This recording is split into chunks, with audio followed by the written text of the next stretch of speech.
ಅದರಿಂದ ಅಧಿಕಾರಿಗಳನ್ನು ಕರೆದು ಮಾತಾಡೋದು ಇವೆಲ್ಲ ನಡೀತಾ ಇರ್ತದೆ. ಈಗ ತಾನೇ ಹೇಳಿದ್ರು, DGP ಈಗ ಹೇಳಿದ್ರು, ಅಡ್ವೊಕೇಟ್ ಜನರಲ್ ಕೇಳಿ ಅಂತ ಹೇಳಿದ್ದೀನಿ. ಅಡ್ವೊಕೇಟ್ ಜನರಲ್ ಕೇಳಿ ಆಮೇಲೆ ತೀರ್ಮಾನ ಮಾಡೋಣ ಅಂತೇಳಿ.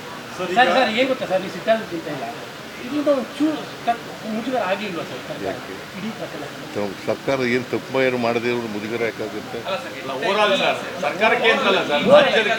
ನೋಡಪ್ಪ, ಯಾರು ತಪ್ಪು ಮಾಡಿದ್ದಾರೆ ಅವ್ರ ಮೇಲೆ ಕ್ರಮ ತಗೊಂಡಿದ್ದೀವಿ. ಗೊತ್ತಾಯ್ತಾ? ಸರ್ಕಾರಕ್ಕೆ ಮುಜುಗರ. ಹಾಗಾದರೆ ಇದರಲ್ಲಿ ರಾಜೀನಾಮೆ ಕೊಟ್ರ? ಕುಂಭಮೇಳದಲ್ಲಿ ಮಾಡಿದವರು ಒಂದು ಸೇತುವೆ ಬಿದ್ದೋಯ್ತು, ಅವತ್ತೇ ಕಟ್ಟಿದ್ದಿನೇ ಇನಾಗ್ರೇಷನ್ ಮಾಡಿದೆ, 100 ಜನ ಸತ್ತೋದ್ರು. ಆಗ ಮಾಡಿದ್ರ? ರಾಜೀನಾಮೆ ಕೊಟ್ರ ಪ್ರೈಮ್ ಮಿನಿಸ್ಟ್ರು? ನೀವೆಲ್ಲ ಕೇಳಿದ್ರ? ಕುಂಭಮೇಳದಲ್ಲಿ 50-60 ಜನ ಸತ್ತೋದ್ರು, ಕೇಳಿದ್ರ ನೀವು?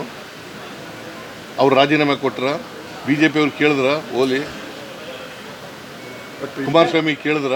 ಬಟ್ ಇಲ್ಲಿ ಕೇಂದ್ರ ಸಚಿವರು ಎಲ್ಲರೂ ಇಡೀ ಸರ್ಕಾರದ ಇಮೇಜ್ ಹೋಗಿದೆ, ಮತ್ತು ಬೆಂಗಳೂರದ ಇಮೇಜ್ ಕಡಿಮೆ ಆಗ್ತಾ ಇದೆ ಈ ಘಟನೆಯಿಂದ ಅಂತ ಅಂದ್ಬಿಟ್ಟು ಕುಮಾರಸ್ವಾಮಿ, ಸೋಮಣ್ಣ, ನೋಡಪ್ಪ, BJPಯವರು ರಾಜಕೀಯವಾಗಿ ಮಾತಾಡ್ತಾರೆ, ಸುಳ್ಳು ಆರೋಪಗಳನ್ನು ಮಾಡ್ತಾ ಇದ್ದಾರೆ. ನನಗೆ ಇವು ಯಾವೂ ಕೂಡ ನನ್ನನ್ನು ಕರೆದ್ರು, ಚೀಫ್ ಸೆಕ್ರೆಟರಿ ಹೇಳಿದ್ರು ನನಗೆ, ನಾವೆಲ್ಲ ಫಂಕ್ಷನ್ ಅರೇಂಜ್ ಮಾಡಿದ್ದೀವಿ ಸರ್, ನೀವು ಬರ್ಬೋದು ಅಂತ ಹೇಳಿದ್ರು. ಆಯಿತು ಮಾಡಿ ಅಂತ ಹೇಳಿದ್ರು. ಓಕೆ ಅಂತ. ಬಟ್ ಕ್ರಿಕೆಟ್ ಅಸೋಸಿಯೇಷನ್ನವರು ಕರೆದ್ರು ನನಗೆ ಇಲ್ಲಿ ಕರೀಲಿಲ್ಲ, ಸ್ಟೇಡಿಯಂ ಕರೀಲಿಲ್ಲ, ವಿಧಾನಸೌಧಕ್ಕೆ ಕರೆದ್ರು. ವಿಧಾನಸೌಧದಲ್ಲಿ ಯಾವ ಅಹಿತಕರ ಘಟನೆ ನಡೆದಿಲ್ಲ. ನನಗೆ ಗೊತ್ತಾದದ್ದು 5:45ಗೆ ಸತ್ತೋಗಿದ್ದಾರೆ ಅಂತ ಗೊತ್ತಾಯಿತು. ಸ್ಟ್ಯಾಂಪೀಡ್ ಆಗಿದೆ 5:45ಗೆ ಗೊತ್ತಾದ್ದು. ಆಕ್ಚುಲಿ 3:50ಕ್ಕೆ ರಿಪೋರ್ಟ್ ಆಗಿದೆ ಆಸ್ಪತ್ರೆಯಲ್ಲಿ ಸತ್ತಿಲ್ಲ. ಅದು ನನಗೆ ಗೊತ್ತಾದ್ದು 5:45ಕ್ಕೆ. 5:45ಕ್ಕೆ ಬರ್ಕಳಿ ಕರೆಕ್ಟಾಗಿ.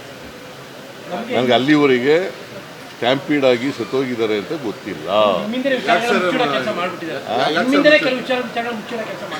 ನನ್ನ ಹಿಂದೆ ಮಾಡಿದ ನಾರ್ಮಲ್ ಕೋರ್ಸ್ನಲ್ಲಿ ಮಾಡಿದ್ದಾರೆ. ಅಲ್ಲಿ ಯಾರ್ಯಾರು ತಪ್ಪು ಮಾಡಿದಾರೆ ಅವ್ರ ಮೇಲೆಲ್ಲ ಕ್ರಮ ತಗೊಂಡಿದ್ದಾರೆ. ನಾನು ಈಗಲೂ ಕೂಡ ಈ ಘಟನೆ ಸಂಭವಿಸಬಾರ್ದಾಗಿತ್ತು. ಎಲ್ಲಿ ಸಂಭವಿಸಿರೋದು? ಕ್ರಿಕೆಟ್ ಸ್ಟೇಡಿಯಂ ಹತ್ರ.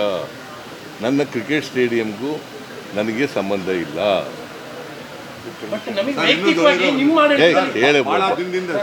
ಕ್ರಿಕೆಟ್ ಸ್ಟೇಡಿಯಂನ ಬೆಂಗಳೂರಿಂದ ಹೊರಗಡೆ ಹಾಕ್ಬೇಕು ಅಂತ ಅಂದ್ಬಿಟ್ಟು ಒಂದು ಡಿಮ್ಯಾಂಡ್ ಇದೆ ಸರ್.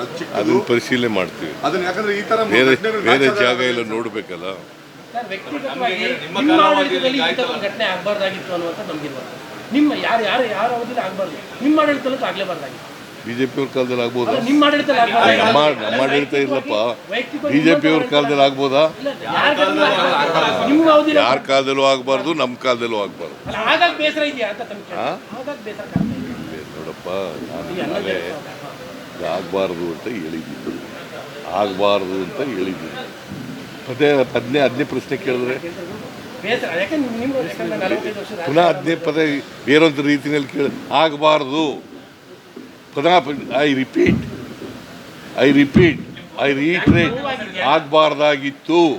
ಇದು ಅಹಿತಕರ ಘಟನೆ, ಇಂಥ ಘಟನೆ ಆಗಬಾರ್ದಾಗಿತ್ತು. ನಾನು ಚೀಫ್ ಮಿನಿಸ್ಟರ್ ಆದಮೇಲೆ ಇಂಥ ಘಟನೆ ಯಾವಾಗಲೂ ಕೂಡ ನಡೆದಿರಲಿಲ್ಲ, ನಡೆದಿದೆ. ಇದು ಅಧಿಕಾರಿಗಳ ತಪ್ಪಿನಿಂದ ಆಗಿದೆ ಅಂತಕ್ಕಂಥದ್ದು ಮೇಲ್ನೋಟಕ್ಕೆ ಗೊತ್ತಾಗುತ್ತೆ. ಅದಕ್ಕೆ ನಾವು ಕ್ರಮ ತಗೊಂಡಿದ್ದೀವಿ.